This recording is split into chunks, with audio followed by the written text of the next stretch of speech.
नमस्ते हजुर सम्पूर्ण वृन्दलाई है। म फेरि केही न्यानो बाटो है, न्यानो माया, न्यानो आशीर्वादको साथमा केही कुराहरू म भन्न लागिरहेको छु।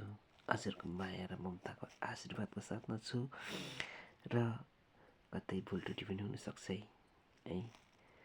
हामीलाई चाहिँ जिउँदो हुँदा है, जिउँदो हुँदा र मर्दा र बिहा बटुलो र ठुलो ठुलो कार्यक्रमको यो चाहिँ के भन्यो भन्ने तपाईँले सोच्नुभयो।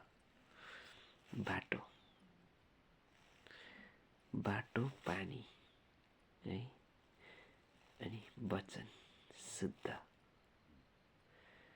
है। बाटो पानी शुद्ध वचन र माया ममता गरेर 5 चिज मिलाएर चाहिँ एक हुनुपर्छ। त्यो के हो?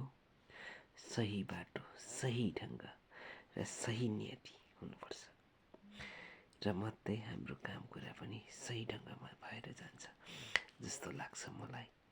र म यो भन्न चाहन्छु, भुल त्रुटिमा क्षमा माग्छु। तपाईँहरूको न्यानो माया, तपाईँहरूको आशीर्वादको साथमा यही भन्दै यतिमै म समाप्त गर्छु।